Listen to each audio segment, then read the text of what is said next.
राधे राधे दोस्तों। एक समय की बात है, रामेश्वर नाम का एक ब्राह्मण अपनी माँ के साथ रहता था। वह शंकर भगवान की बहुत पूजा और भक्ति किया करता था। वह सदैव भगवान का भजन किया करता था। ओम नमः शिवाय, ओम नमः शिवाय, ओम नमः शिवाय। उसकी माँ ने कहा, रामेश्वर बेटा, आज भी तूने मुझे नहीं जगाया। हाँ माँ, मैंने नहा धोकर शंकर भगवान की पूजा कर ली। रामेश्वर की माँ ने कहा, बेटा, आज भी तूने सारे काम कर लिए और खीर भी बना ली और भगवान शिव को भोग लगा दिया। तभी उसने कहा, हाँ माँ, मैंने सब काम कर लिए और खीर भी बना के भोग लगा दिया। आप थोड़ा इस भोग की खीर को चख के बताओ कैसी बनी है।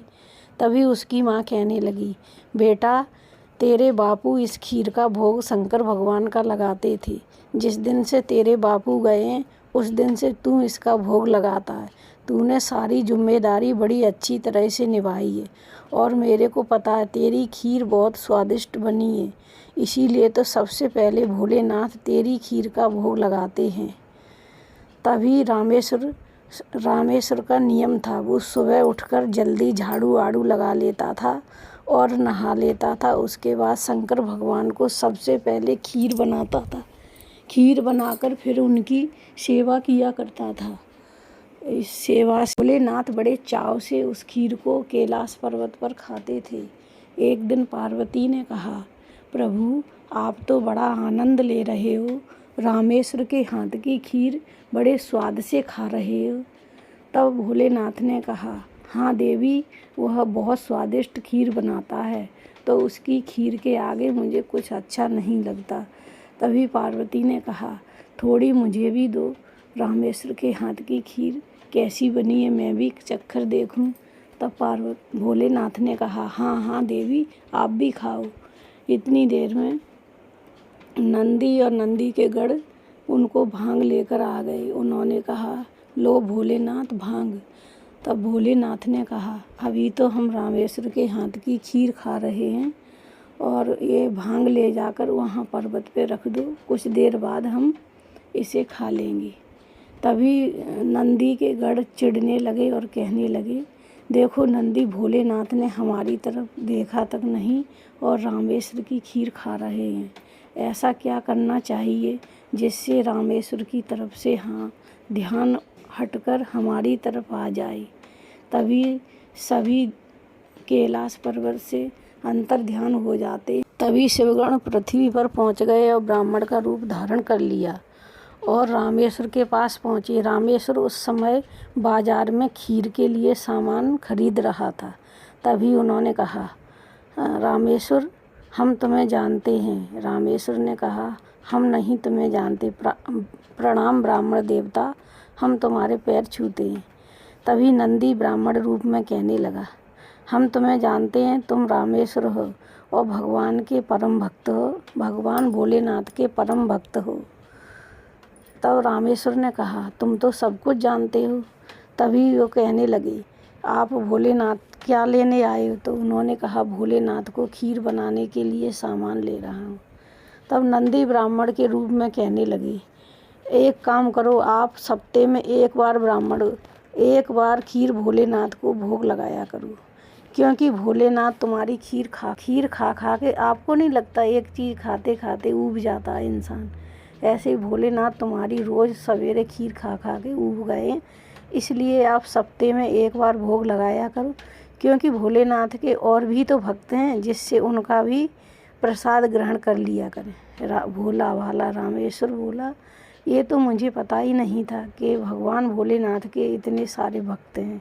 ठीक है, मैं अब एक बार सप्ते में भोग लगाया करूँगा, जिससे भोलेनाथ मेरा बेसब्री से इंतज़ार भी किया करेंगे। यह कहकर वे अंतर ध्यान हो गए। शिवगण अपने असली रूप में आ गए और इधर वो रामेश्वर खीर नहीं बनाई उसने और भोले बाबा बेसब्री से इंतज़ार कर रहे थे। एक दिन बीत गया, 2 दिन बीत गया, नहीं खीर बनी।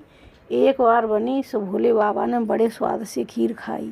फिर नहीं बनी। कुछ दिन तक खीर नहीं बनी। भोले बाबा ने कही क्या कारण है। उन्होंने अपने नेत्र बंद करके देखा तो उन्हें सब कुछ पता लग गया। उनका एकदम लाल आंखें हो गईं और बहुत तेज गुस्सा आ गया उन्हें। उन्होंने कहा, नंदी, सिंगी, वीरभद्र और भैरव, जल्दी मेरे पास आओ। सभी उपस्थित हो गए और कांपने लगे। उन्होंने कहा कि तुमने रामेश्वर से खीर बंद करने के लिए मना किया कि सप्ते में एक बार ही खीर का भोग लगाना, और तुम्हें पता नहीं है मुझे रामेश्वर की खीर कितनी प्रिय है। तभी वो लोग माफ़ी मांगने लगे। तभी देवगण कांपने लगे और हाथ जोड़कर कहने लगे, हे भोलेनाथ, हमसे बहुत बड़ी गलती हो गई, हमें माफ़ कर दो। तब भोलेनाथ ने कहा, क्या कारण था। तब उन्होंने कहा, प्रभु आप खीर खाते थे रामेश्वर की तो हमारी तरफ देखते तक नहीं थे, इसलिए हमने सोचा इसकी खीर में ऐसा क्या है सो भोलेनाथ हमारी तरफ नहीं देखते और इन्हें ज़्यादा प्यार करते हैं। तब भोलेनाथ ने कहा, अच्छा ये कारण है, तो आप भूल गए हो। आप तो मैं आपको भी उतना ही प्यार करता हूँ जितना रामेश्वर को करता हूँ, और फिर आप तो हमारे हृदय में वास करते हो, हमारी शक्ति से ही उत्पन्न हुए हो। मैं माता पिता किसी भी बच्चों को ना कम प्यार करते हैं ना ज़्यादा, वो तो बराबर ही करते हैं। यह बात सुनकर सभी देवगण बहुत खुश हुए और प्रसन्न हो गए और रामेश्वर के पास एक बार फिर ब्राह्मण का रूप बनाकर गए और रामेश्वर से कहने लगे, रामेश्वर, हमें भोलेनाथ का संदेश आया है कि भोलेनाथ तुम्हारी सप्ते भर रुक नहीं सकते तुम्हारी खीर के बिना, इसलिए तुम उनका रोज़ भोग लगाया करो, उन्हें तुम्हारी खीर बहुत प्रिय है। तब रामेश्वर कहने लगा, अच्छा भोलेनाथ को हमारी खीर बहुत अच्छी लगती है ना, अब मैं कल से रोज़ बनाया करूँगा। यह कहकर देवगण चले गए और रामेश्वर रोज़ पहले की तरह भगवान भोलेनाथ का सुबह उठकर खीर बनाकर भोग लगाने लगा और भोलेनाथ बड़े प्रेम से रामेश्वर की खीर खाते और माता पार्वती भी और देवगण सभी रामेश्वर की खीर खाते आनंद ले रहे। यह माता पार्वती और भोलेनाथ देवगण को खीर खाते हुए देखकर मंद मंद मुस्कुरा रहे थे। रामेश्वर के जीवन में कभी भी कोई चीज़ की कमी नहीं रही। भोलेनाथ की कृपा से सब कुछ अच्छा चल रहा था। रामेश्वर और रामेश्वर की माँ बड़े आनंद से शंकर भगवान की पूजा करते और खीर का भोग लगाते दोनों रह रहे थे। रामेश्वर की शादी एक सुशील कन्या के साथ हुई थी। कुछ दिनों बाद रामेश्वर के एक लड़का एक लड़की हुआ और दोनों बच्चे आनंद से लेकर अपना सुखमय जीवन रामेश्वर बिता रहे थे। रामेश्वर भोलेनाथ को कभी नहीं भूलते थे। वह भोलेनाथ की प्रतिदिन पूजा कर रहे थे, संपूर्ण परिवार के साथ आनंद से रह रहे थे और भोलेनाथ का खीर का भोग लगाना कभी नहीं भूलते थे। रामेश्वर ब्रजपाल नाम का एक आदमी था। वह बहुत ही आलसी था। वह सारे दिन सोता ही रहता था।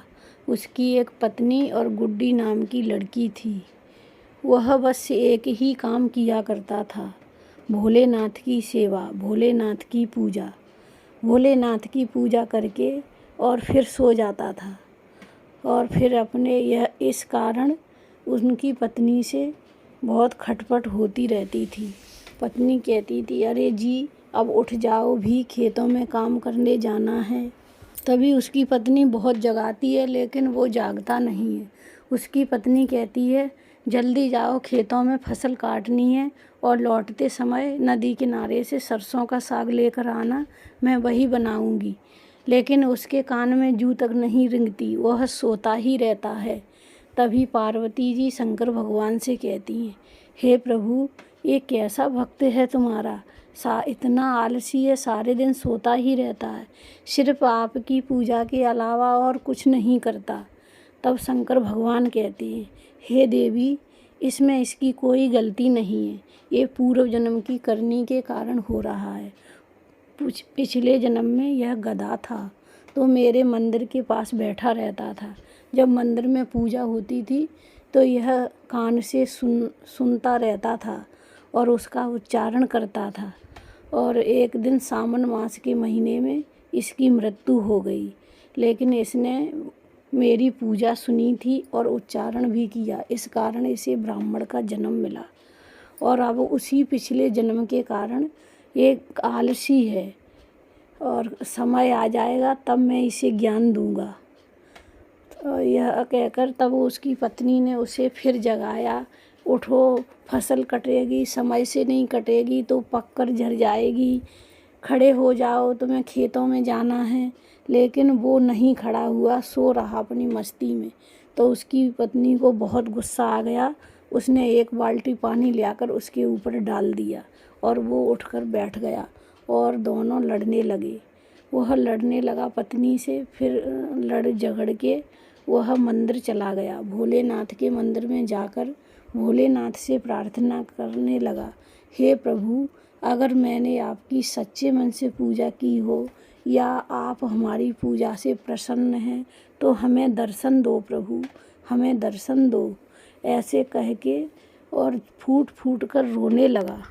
भक्ति देखकर भगवान शिव प्रकट हुए और कहा, विजयपाल, मैं तुम्हारी भक्ति से बहुत प्रसन्न हूँ, मांगो तुम्हें क्या चाहिए। तब ब्रजपाल कहने लगा, हे भोलेनाथ, मुझे ऐसी चीज़ दे दो वो मेरा काम कर दिया करे। तब भोलेनाथ ने कहा, लो बेटा, मैं तुम्हें त्रिशूल देता हूँ, इस त्रिशूल से आप जो कहोगे वही कर दिया करेगा। लेकिन एक बात का ध्यान रखना, आप इस त्रिशूल से मना कर दोगे काम करने की, उस दिन ये त्रिशूल मेरे पास आ जाएगा और उसके बाद कभी भी तुम्हारे पास नहीं जाएगा।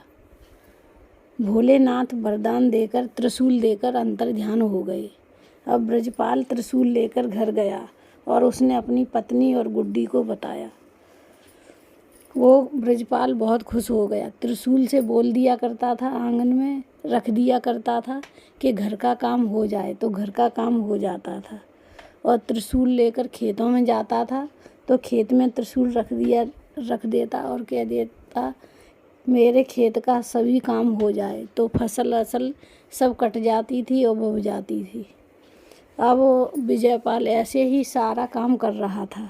एक दिन उसकी पत्नी ने कहा, मैं अपने मायके जा रही हूँ। तो पत्नी और उसकी बेटी गुड्डी दोनों मायके चली गई। अब ब्रजपाल अकेला रह गया। उसने त्रिशूल से कहा, त्रिशूल, मुझे भूख लगी है, तू मेरे लिए स्वादिष्ट भोजन बना। गैस के पास त्रिशूल रख दिया और त्रिशूल छुपा दिया। तब त्रिशूल अपने आप कढ़ाई गैस पे चढ़ गई और स्वादिष्ट भोजन बनाने लगा। और उसने स्वादिष्ट भोजन बड़े चाव से खाया, आनंद ले लेकर, और कह रहा था कि देखो कितना स्वादिष्ट भोजन बनाया है त्रिशूल ने। मैं अपनी पत्नी के हाथ का बेस्वाद भोजन खा कर परेशान हो गया था। अब वो त्रिशूल से बोला, एक कुएं पर गया और कुएं पर बाल्टी रखी थी तो त्रिशूल वहीं रख दिया और कहने लगा, ए त्रिशूल, मेरी बाल्टी में पानी भर आए मेरे नहाने के लिए। तो पानी भर गया। अब वो नहा धो लिया। फिर वो त्रिशूल सारा काम करता था, उसके बाग में जाके सभी काम त्रिशूल किया करता था। तब एक दिन वह अपने बाग में गया तो वहाँ उसने पाइप में त्रिशूल छुआया और त्रिशूल से कहने लगा कि हे पाइप, मेरी पूरी बगिया में पानी लग जाए। तो उस पाइप से पानी लगने लगा बगिया में। तभी फिर वो बोलकर आ गया। घर आया तो विजयपाल कहने लगा, उसे नींद आ गई तो सो गया। इतनी देर में लाइट चली गई। तो विजयपाल ने त्रिशूल से कहा, हे त्रिशूल, हाथ का पंखा लेकर मेरे ऊपर हवा कर जब तक लाइट नहीं आ जाए। तो हवा होने लगी। तभी लाइट आ गई तो पंखा अपने आप बंद हो गया। फिर विजयपाल खड़ा हुआ तो उसने कहा त्रिशूल से, हे त्रिशूल, उसने अपने पास एक थाली रख ली और त्रिशूल रख लिया और त्रिशूल से कहा, हे त्रिशूल, इस थाली में स्वादिष्ट भोजन बनके तैयार हो जाए। तो उसने जैसे ही कहा वैसे ही स्वादिष्ट भोजन बनकर तैयार हो गया। अब विजयपाल सोचने लगा कितना स्वादिष्ट भोजन बनाया है इस त्रिशूल ने। काश ये मुझे कोई खिला देता तो बहुत अच्छा होता। तभी वो कहने लगा, त्रिशूल मुझे भोजन खिला दो। तो त्रिशूल भोजन उसकी मुंह में जाने लगा और बड़े स्वादिष्ट से चाव से लेके आनंद खा रहा था। लेकिन भोजन नाम ही पेट भर गया उसका, लेकिन भोजन बंद ही नहीं हो रहा था उसके पेट में। जाता ही रहा, उसका पेट भर गया था। और अगर वो त्रिशूल से मना करता है तो उसे भोले बाबा की बात याद आ रही थी कि भोलेनाथ ने कहा था कि ये त्रिशूल को तुम काम करने से मना करोगे, उसी दिन ये त्रिशूल मेरे पास आ जाएगा। तो वो मना भी नहीं कर पा रहा और उसका पेट भर गया, बड़े चाव से बैठा खा रहा था। तभी उसकी पत्नी और गुड्डी अपने मायके से आ गई। तभी उसकी पत्नी और गुड्डी ने ये देखा तो देखकर एकदम हैरान हो गई और कहने लगी, अरे आपका पेट कितना फूला जा रहा है, आप त्रिशूल से मना करो खाना खाने के लिए। तभी वो सोच रहा था कि मैं भोलेनाथ का वरदान अगर मैं मना कर दूंगा तो त्रिशूल चला जाएगा, तो मैं मना नहीं कर सकता। लेकिन वो इतना आफर गया था कि उसका पेट भर गया था, लेकिन त्रिशूल रुक ही नहीं रहा था। तभी उसने त्रिशूल से कहा, रुक जाओ। जैसे ही त्रिशूल से कहा रुक जाओ तो वो रुक गया और वहाँ से अंतर ध्यान हो गया। तभी वो सोचने लगा। उसने और काम करने के लिए वह त्रिशूल से कहता था, ये काम करो तो बता देता था, अभी बंद कर देना। लेकिन खाना खाने के लिए उसने त्रिशूल से खाना खाने को तो बोल दिया, मुझे खाना खिला दो, लेकिन ये कहना भूल गया कि कब बंद करना है। तभी वह सोचने लगा, अब मेरा त्रिशूल चला गया, अब क्या करूँगा मैं। और वह भोलेनाथ का वरदान दिया हुआ मेरा चला गया। फिर वह सोचते सोचते उसे ध्यान आया कि भोलेनाथ ने मुझे यह वरदान इसीलिए दिया था कि मैं बहुत आलसी हो गया था। मुझे सबक सिखाने के लिए मैं छोटे छोटे कामों के लिए भी इतना आलस दिखाता था कि जिसका कोई जवाब नहीं है। इसीलिए भोलेनाथ ने मुझे यह त्रिशूल दिया था। अब उसने कहा, हे प्रभु, मैं समझ गया, आपने मेरा आलस्य दूर करने के लिए मुझे सबक सिखाया है। उसी दिन से वह ब्रजपाल अपने खेतों में जाकर स्वयं काम करने लगा। अपने हाथों से खेतों को जोतता और खेतों को बोता और फसल काट कर घरें ले आता और दिन में 2 बार भोलेनाथ का भजन भी करता, उनकी पूजा करता। अब उसका जीवन बड़ा सुखमय और आनंद से जी रहा था। तो दोस्तों, यह कहानी आपको कैसी लगी कमेंट में लिखकर ज़रूर भेजना। धन्यवाद।